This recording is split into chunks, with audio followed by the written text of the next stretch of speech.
Mr. President. The senator from Idaho is recognized. Thank you, Mr. President.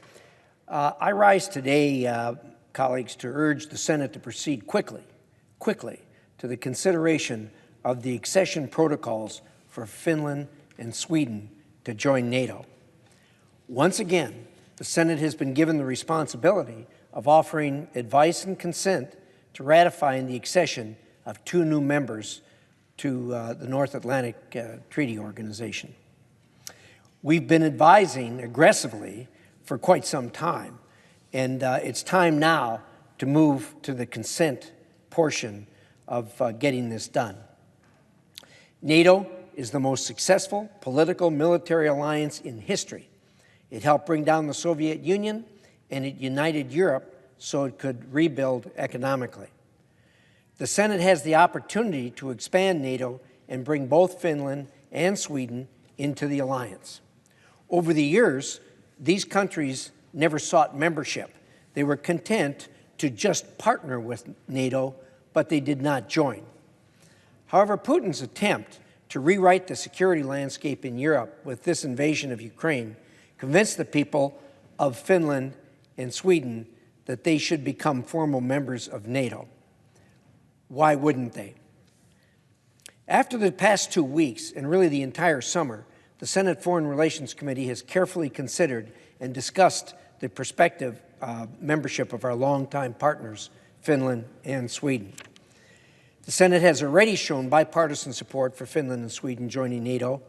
As my colleagues and I have laid out in a resolution of support in public statements at Senate Foreign Relations Committee meetings and hearings in June, and in the committee report submitted to the floor along with the protocols, Finland and Sweden will make model members of the NATO alliance.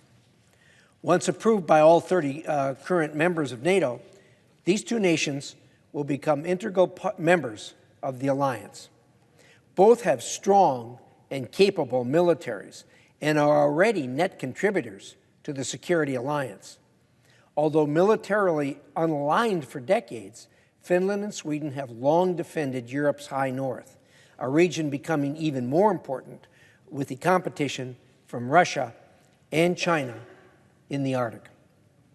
Both have already demonstrated the interoperability and the commitment necessary to join the alliance. Finland already spends more than 2% of its GDP on defense, and Sweden laid out its plan to reach that mark shortly, both requirements for joining NATO. These countries also bring additional capabilities to NATO. Both are intimately familiar with the north and east flank of Europe. Finland also trains U.S. forces in cold weather operations, and the Finnish Navy is especially suited to operate and defend the Baltic Sea, where some Navy ships have less maneuverability, being a blue water Navy. They have both participated in NATO missions in Afghanistan, the Balkans, and Iraq. In fact, these countries operated with less restrictions on their militaries in these missions than other NATO members.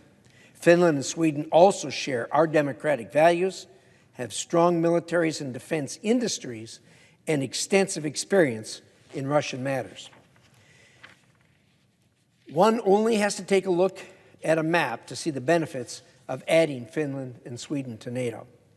With their proximity to the Baltic states of which are small, they are well positioned to provide support, if needed, to our current Baltic NATO allies, just as the rest of NATO would if the Baltic states have a problem with Russia.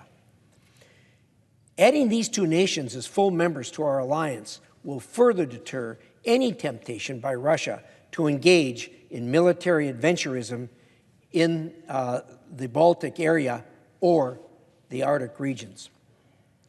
Although my sense is Russia has already learned this year of the ineptitude, clumsiness, and just plain inabilities of its way overrated military, which can't even win against a small, substantially less equipped adversary, even when Russia uses barbaric medieval tactics. Russia's efforts have been pitiful and at the same time despicable. Many senators have already given firm statements of support for this accession, and we deserve the timely chance to make our support known through a vote. Let's get on with it. There are few things more important than voting on accession for Finland and Sweden to NATO. This accession process is an important chance for the United States to demonstrate leadership in NATO and commitment to its modernization and, very importantly, NATO's future. When the shooting's over in the Ukraine, it won't be over.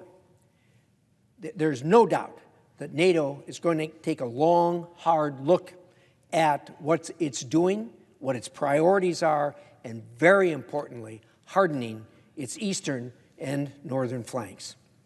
Since this wave of NATO enlargement was first announced, the Senate Foreign Relations Committee has carefully consulted and coordinated with our NATO allies, the governments of Sweden and Finland, with the administration, and within the Senate itself, to ensure this process could move as efficiently and quickly as possible.